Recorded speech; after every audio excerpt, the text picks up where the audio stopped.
तो मेरा सवाल यही होगा कि कल के मार्केट में आपको क्या लग रहा है, क्या रुख लेगा मार्केट? नमस्कार। मार्केट का मूड बहुत पॉजिटिव है। जैसे कि अभी बात हो रहा था, बहुत ज़बरदस्त फ्लोज़ है मार्केट में। एफआईआईज़ दम के खरीदारी कर रहे हैं और जो एक अनिश्चयता का माहौल बन रहा था, इलेक्शन के नतीजे जब आ रहे थे, तब वहाँ से हम बहुत दूर आ गए हैं। एक स्टेबल गवर्नमेंट जो फ़ॉर्म हुआ है, लग रहा है, और जैसे जैसे मिनिस्टर्स इंक्लूड किए गए हैं, जैसे पोर्टफोलियोज़ बढ़ रहे हैं, उससे ये साफ है कि एक स्टेबल गवर्नेंस की तरफ हम लोग बढ़ रहे हैं और इसका बहुत जबरदस्त हम सब मार्केट दे रहे हैं। आज का जो प्रॉफिट बुकिंग एंड में देखने को मिला, वो पार फॉर द कोर्स है, क्योंकि जब मार्केट एक रिकॉर्ड लेवल पहुंचता है तो थोड़ा बहुत प्रॉफिट बुकिंग करेक्शन ये होना भी जरूरी है और ये मार्केट के सेहत के लिए भी अच्छा है। पर हम ये मानते हैं कि जबरदस्त इन मार्केट में जो फ्लोज आ रहे हैं, उसके जरिए मार्केट ऊपर लेवल रीच करता जाएगा और नए हाइज दिखाता जाएगा। एक बात यहाँ पे जरूर कहना जरूरी होगा कि थोड़ा निवेशक को सोच समझ के शेयर्स लेने चाहिए और अच्छे क्वालिटी के जो शेयर्स हैं, अच्छा फंडामेंटल्स वाले शेयर्स हैं, उसी पे ध्यान दें। यही सलाह रहेगी निवेशक के लिए। बिल्कुल, बड़ी अहम बात आपने कही कि अच्छे शेयर लें, अच्छे फंडामेंटल वाले शेयर लें, ये आपकी राय रहेगी। और अब कॉलर्स को लेते हैं। हमारे साथ पहले कॉलर जुड़ गए हैं, शेखर छत्तीसगढ़ से। शेखर, पूछिए अपना सवाल। नमस्कार सर। नमस्कार। सर, मेरे पास इरिडा का शेयर है, 1000 शेयर @65। दूसरा शेयर मेरे पास फिनोटेक्स केमिकल है, 150 शेयर @325। और तीसरा मेरे पास नागार्जुना कंस्ट्रक्शन एनसीसी है, 500 शेयर @75। मेरा सर व्यू 1 साल का है, लॉन्ग टर्म ही सोचिए। ओके, तो क्या राय रहेगी सर सुदीप सर के लिए? इनके पास इरडा है, फिनोलेक्स है और नागार्जुना कंस्ट्रक्शन है। इरडा में तो बहुत अच्छा खरीद आपने किया है और आप बहुत मुनाफे में हैं। सलाह तो यही होगी कि निवेशित रहिए, क्योंकि इसमें हड़बड़ा के एग्जिट करने की कोई जरूरत नहीं है। अच्छा मोमेंटम है, ओवरऑल जो सेक्टर में भी बहुत अच्छा ट्रैक्शन है और हम मानते हैं कि ये ट्रैक्शन बरकरार रहेगा। तो इरेडा में निवेशित रहिए, यही सलाह होगी। एनसीसी की अगर बात करें, यहाँ पे भी अच्छा ट्रैक्शन देखने को मिल रहा है और आने वाले दिनों में जितना कंस्ट्रक्शन और इंफ्रास्ट्रक्चर पे सरकार का फोकस है, इसका भी फायदा एनसीसी को मिल रहा है और मिलेगा भी। तो यहाँ पे भी आप निवेशित रह सकते हैं। फिनोलेक्स की अगर बात करें तो यहाँ पे मैं आपको थोड़ा सतर्क रहने की सलाह दूंगा। आप शायद प्रॉफिट में है, आपका खरीद प्राइस मुझे याद नहीं है, पर आपको मैं यही सलाह दूंगा कि एक अच्छा मोमेंटम मार्केट में बना हुआ है। इस मोमेंटम का अपॉर्चुनिटी लेके आप कभी प्रॉफिट बुक कर सकते हैं यहाँ पे।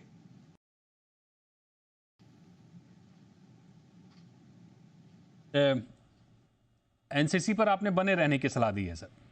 जी जी, बिल्कुल। ठीक है। अगला अगला सवाल, हमारे साथ कमल जुड़ रहे हैं दिल्ली से। कमल, पूछिए अपना सवाल। हाँ सर, नमस्कार। मैं कमल किशोर मिश्रा बोल रहा हूँ। बोलिए सर, सवाल पूछिए अपना। मैंने वीआईपी इंडस्ट्रीज का शेयर ले रखे हैं 100-650 के हिसाब से। एक बार फिर से सवाल दोहराइए सर अपना। वीआईपी इंडस्ट्रीज ले रखे हैं 650 के हिसाब से जी। तो उसमें भी तो मुझे काफी लॉस हो रहा है, 15-16 हजार रुपए का। तो मैं ये चाह रहा हूँ कि उस पर क्या करा जाए, उस पर बने रहूं या फिर उससे क्विट करूं? बताइए सुदीप सर, वीआईपी इंडस्ट्रीज। देखिए, वीआईपी इंडस्ट्रीज में उम्मीद थी कि बहुत अच्छा करेगा और ये कर भी रहा था। अगर आप देखेंगे, कोविड के टाइम जो प्राइस में अवेलेबल था, वहां से अच्छा परफॉर्मेंस दिखाया। फिर उसके बाद कंपिटिटिवली वीआईपी में बहुत प्रेशर आ रहा है और जो इनके जो नियरेस्ट कंपटीटर है सफारी, बहुत अच्छा कर रहा है, उसका परफॉर्मेंस कंपैरेटिवली बेटर चल रहा है। वीआईपी ने अपना प्रोडक्शन फैसिलिटी बांग्लादेश में लो कॉस्ट प्रोडक्शन हब में शिफ्ट किया है, उसका बेनिफिट वीआईपी को जरूर मिलेगा। मैनेजमेंट में भी चेंज हुआ है, नया सीईओ आया है और बहुत सारी उम्मीद है वीआईपी इंडस्ट्रीज को लेके। अच्छा पोर्टफोलियो है, अच्छे ब्रांड्स हैं, पर आपका खरीद प्राइस ऊपर है और वो प्राइस बहुत जल्द अचीव करना मुश्किल होगा। तो अगर आप उस प्राइस के लिए इंतजार करना चाहते हैं तो हमारी सलाह तो यही होगी कि मत कीजिए। अच्छा अपॉर्चुनिटी देख के प्रॉफिट बुक करके एग्जिट कर लीजिए और किसी क्षेत्र में और किसी कंपनी में निवेश करिए। और अगर आप सिंपली करंट लेवल पे वीआईपी की बात करें, आपका खरीद का लेवल नहीं, करंट लेवल पे की बात करें, तो मैं ये कहूंगा कि यहाँ से भी आपको 10-15% अपसाइड मिल सकता है, क्योंकि कंपैरेटिवली वैल्यूएशन के हिसाब से अट्रैक्टिव है इस इंडस्ट्री में। बिल्कुल, तो उम्मीद है कमल जी आपको जवाब मिल गया होगा। अगले कॉलर मनीष है हमारे साथ दिल्ली से। मनीष, पूछिए अपना सवाल। नमस्कार सर, मेरे 4 स्टॉक हैं, उसके बारे में पता करना है। एक तो ग्रोवेल 92.50 पे मैंने ले रखे 100 स्टॉक। एक है जयप्रकाश पावर 19.50 पे ले रखे मैंने 3000 स्टॉक। और एक यथार्थ हॉस्पिटल 459.27 पे मैंने 15 ले रखे हैं। और लास्ट स्टॉक है सर धनलक्ष्मी बैंक, वो 42 के रेट पे मैंने 1000 स्टॉक ले रखे हैं सर। इसमें थोड़ा गाइड करेंगे, मुझे लॉन्ग टर्म का नजरिया है। लॉन्ग टर्म का नजरिया है, बताइए सुदीप सर। आपने चुन चुन के स्टॉक्स लिए हैं बहुत सारे सेक्टर से। धनलक्ष्मी बैंक से मैं शुरू करता हूं, सामने स्क्रीन पे दिख रहा है। धनलक्ष्मी बैंक बहुत टर्बुलेंस के थ्रू गुजर चुका है पिछले करीब 8-10 साल से, और अभी एक लेवल पे आया है जहां पे टर्न अराउंड लग रहा है, हो रहा है। और आपने निवेश किया है, कुछ सोच समझ के ही किया होगा, तो हमारी सलाह तो है कि आप, क्योंकि लंबी अवधि के लिए निवेशित रहना चाहते हैं, निवेशित रहिए, आपको अच्छा रिटर्न मिलने की संभावना मिला है। यथार्थ अच्छा खरीद है, यहाँ पे भी लॉन्ग टर्म पोटेंशियल हम लोग देख रहे हैं। ओवरऑल हॉस्पिटल और हेल्थ केयर सेक्टर में हमारा व्यू पॉजिटिव है, और यथार्थ हॉस्पिटल में भी व्यू पॉजिटिव है, तो यहाँ पे भी आप निवेशित रहिए, कोई इसमें दिक्कत नहीं है। बाकी जो स्टॉक्स आपके पास है, जेपी पावर और दूसरा चौथा एक स्टॉक आपने बताया, मुझे पूरी तरह से उसका सुनाई नहीं दिया, पर जेपी में आप अपॉर्चुनिटी देख के एग्जिट ले लीजिए। ट्रांजैक्शन, कुछ कॉर्पोरेट एक्शन हो सकता है, पर वो एक स्पेकुलेटिव पोजीशन है। मैं उसमें आपको एनकरेज नहीं करूंगा, अपॉर्चुनिटी देख के एग्जिट ले लीजिए। बिल्कुल, तो उम्मीद है मनीष आपको जवाब मिल गया होगा। अगले कॉलर गुलाम है हमारे साथ बिहार से। गुलाम, पूछिए अपना सवाल। गुलाम, आपको आवाज आ रही है? खैर, मैं आपको बता दूं सर, गुलाम का जो सवाल है वो ये है कि एसबीआई और पीएनबी दो स्टॉक उन्होंने ले रखे थे। एसबीआई और पीएनबी पर वो राय चाह रहे थे, तो क्या राय रहेगी आपकी? देखिए, ये तो बहुत ही अच्छा आपने किया। कौन से लेवल पे लिया आप ये मालूम नहीं है, पर दोनों दिग्गज स्टॉक्स हैं। एसबीआई के बारे में तो बहुत कुछ कह सकते हैं, पर अगर आपने लंबी अवधि के लिए एसबीआई लिया है तो निवेशित रहिए, कोई दिक्कत नहीं है। बैंक का परफॉर्मेंस अच्छा है, बैंक के सारे सब्सिडियरीज अच्छा परफॉर्म कर रहे हैं, और वैल्यू अनलॉकिंग का सिग्निफिकेंट अपॉर्चुनिटी है, जिसका बेनिफिट एसबीआई के शेयर होल्डर्स को मिलेगा। तो क्रेडिट ग्रोथ इंडस्ट्री में आ रहा है, और एसेट क्वालिटी इंप्रूव हो रहा है, सो एसबीआई में कोई दिक्कत नहीं है, निवेशित रहिए। पीएनबी के बारे में मैं ये कहूंगा कि एक टर्न अराउंड सा स्टोरी हम लोगों ने पीएनबी में देखा है, और पीएनबी में प्राइस एप्रिसिएशन भी अच्छा खासा हुआ है। आपके लेवल्स मुझे मालूम नहीं है, पर अगर आप 1 साल तक निवेशित रह सकते हैं तो यहाँ पे भी निवेशित रहिए, कोई दिक्कत नहीं है। बिल्कुल, तो अगले कॉलर हमारे साथ हैं मुनेश, उत्तर प्रदेश से। मुनेश, पूछिए अपना सवाल। सर, मेरे पास त्रिवेणी के 1000 शेयर 400 की खरीद है, वो अभी बिल्कुल वो 50-60 हजार का लॉस में है, क्या करूँ, बने रहेंगे या निकल जाए? त्रिवेणी पर सवाल है, बताइए सुदीप सर। देखिए, जिस क्षेत्र में कंपनी काम करता है उसके साथ बहुत सारे फैक्टर्स जुड़े रहते हैं। शुगर इंडस्ट्री जो है, इसमें बहुत ऊपर नीचे होता है, पर एक चीज सेकुलरली अच्छा हुआ इस इंडस्ट्री के लिए, जो इथेनॉल ब्लेंडिंग के परसेंटेज बढ़ाए गए हैं, उसका एक long term benefit sugar industry को मिल रहा है, उसका बेनिफिट इस कंपनी को मिल रहा है। तो अगर लंबी अवधि के लिए सोच के आपने लिया है तो जरूर निवेशित रहिए। शॉर्ट टर्म में बहुत वोलेटाइल रहता है शुगर स्टॉक, पर आप 1 साल का नजरिया रखिए और निवेशित रहिए। 1 साल का नजरिया रखिए और निवेशित रहिए। अगले कॉलर हमारे साथ हैं आकाश, प्रयागराज से। पूछिए आकाश अपना सवाल।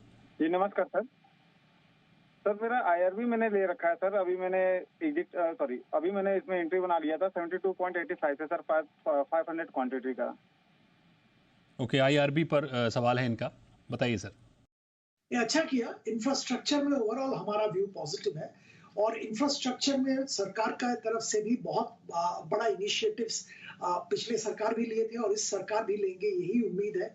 कंस्ट्रक्शन इंफ्रास्ट्रक्चर जिस क्षेत्र से ये जुड़ा हुआ है, रोड कंस्ट्रक्शन, तो तो ये सारे एरिया में बहुत जबरदस्त काम हो रहा है और आने वाले दिनों में भी होगा।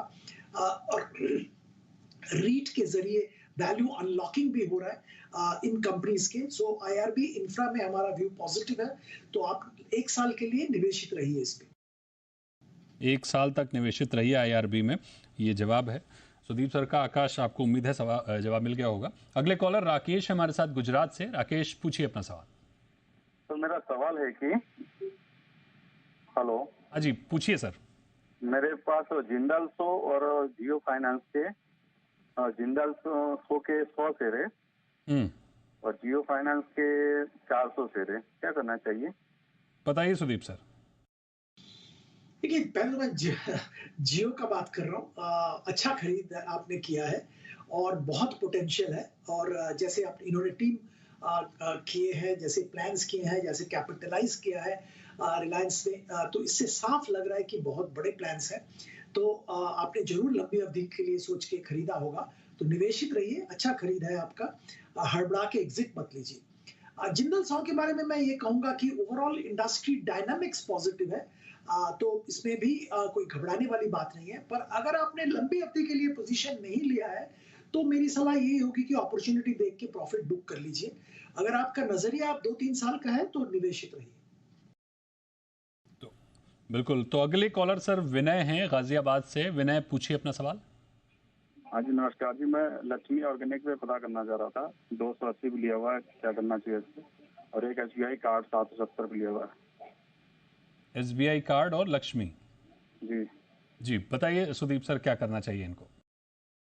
देखिए, एसबीआई कार्ड्स में बहुत ऊपर नीचे हुआ है और एसेट क्वालिटी लेके बहुत शंका बीच में आया था।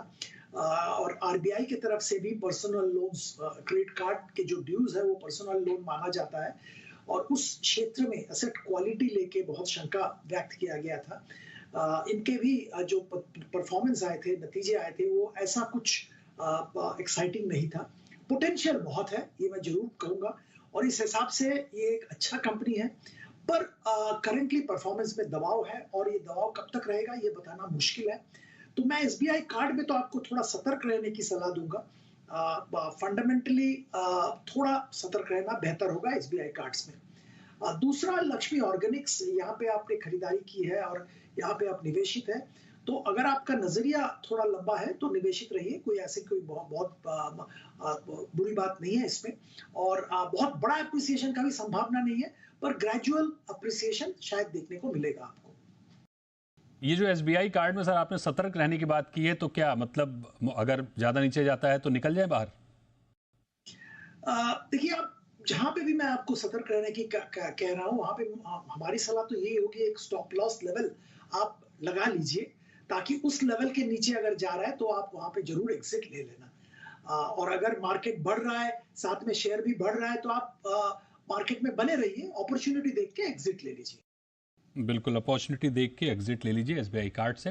तो अभी वक्त है एक छोटा